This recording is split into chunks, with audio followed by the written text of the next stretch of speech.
Yeah. The Prime Minister's obviously announced a joint parliamentary committee to develop legislation for the voice if, of course, the referendum is successful. Are you in support of this idea?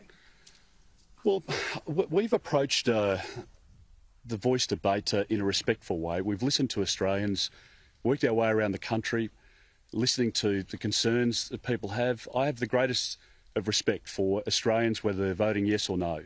The Prime Minister telling people that they're hard-hearted, or others within the Labor movement suggesting that people are racist because they're voting no.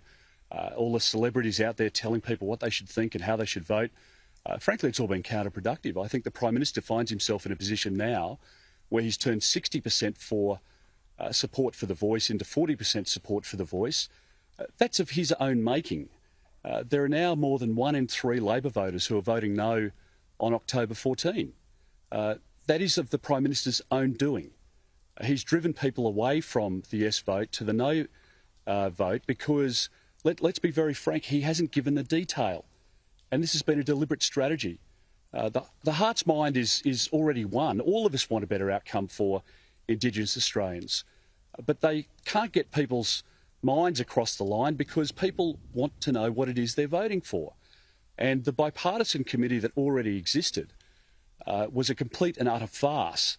There wasn't one word that was amended as a result of that bipartisan committee's work and the recommendations that they made. Let's be very frank about it. The Prime Minister's playing political games here.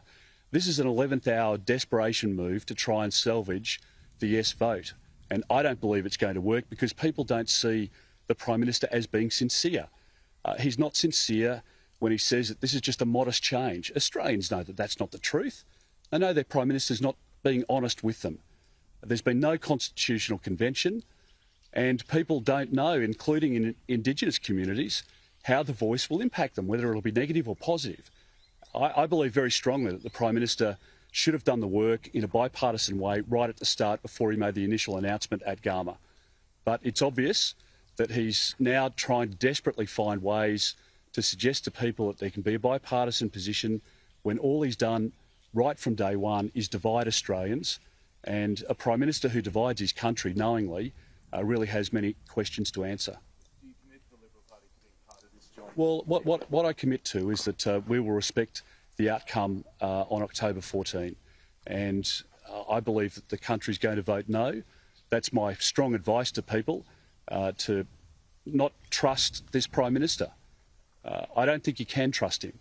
And I think now he's out at the 11th hour saying that he wants a bipartisan committee. There was a bipartisan committee. The bipartisan committee made recommendations. The Prime Minister didn't listen to one word of it. He didn't amend anything off the back of that committee. So why would you trust him now?